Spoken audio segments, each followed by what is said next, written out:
This is going to be another heavy-hearted message. Come and talk to you all, because I'm sure that everyone is following the news and following social media, Facebook, Twitter, YouTube, TikTok, whatever social media that you follow, and you're seeing everything going on in the world.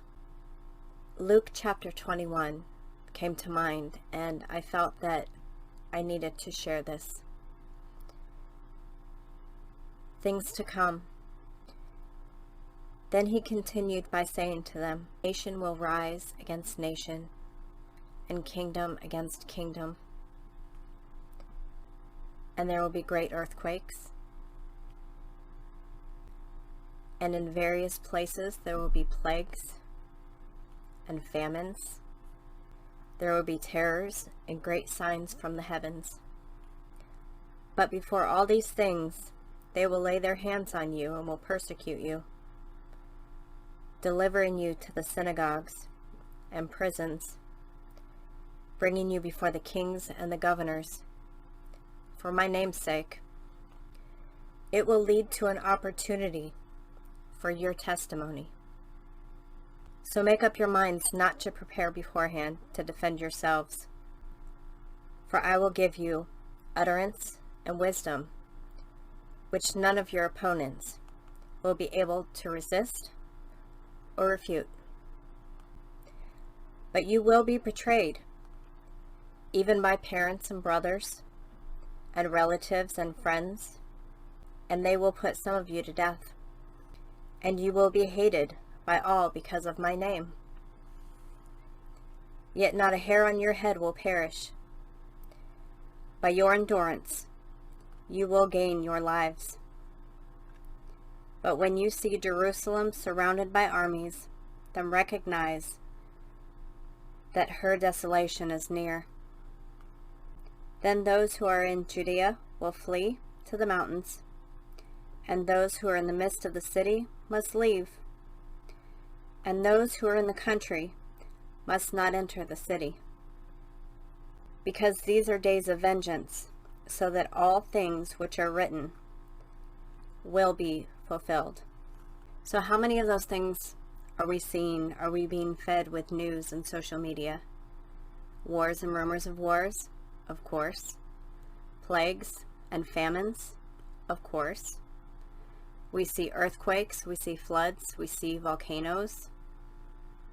It's all out there. We have kingdoms fighting against kingdoms, your protests, your governments, your mayors, your neighborhoods. Everyone is fighting against each other. So how bad does it get? Or to what point do we have to come to before we stop looking for the government to help us? Where we stop looking for our military forces to help us? Where we stop looking for our presidents to help us, or our neighbors to help us? I have nothing against neighbors helping neighbors.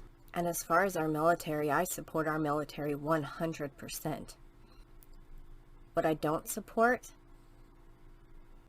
is my neighbor next door if I don't care for them because their dog barks all night. Their child going off to that war that we're counting on to fix everything, and they don't come back. What I don't support is my neighbor's house burning down just so mine can stand. What I don't support is watching my other neighbors with their children not being able to feed them, so they starve, or they get sick with disease because they don't have the nutrition they need to fight it off. That's what I don't support. And this is what we're seeing.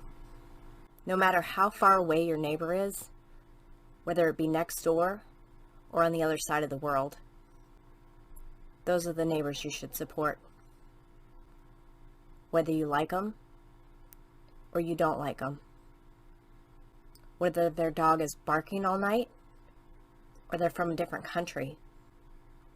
It shouldn't matter. Nobody wants to wish any of these things on anyone to have to bear. But to what point and how bad does it get before everyone comes together and prays out to God, to our Lord, who can stop everything and anything in an instant? How much do we have to fight and hate each other before we realize the one who loves all of us can stop it all? We just have to ask. We have to pull together and ask. And yes, all these things are supposed to be fulfilled, and they have to be fulfilled. But do we have to keep speaking and trying to bring them to be fulfilled now? Does it say they have to be fulfilled now?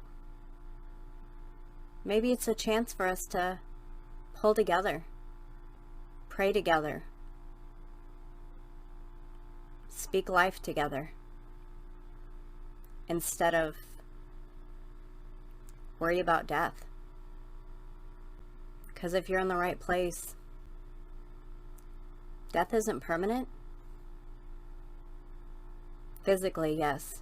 Physically, death is your body. But after that is eternity.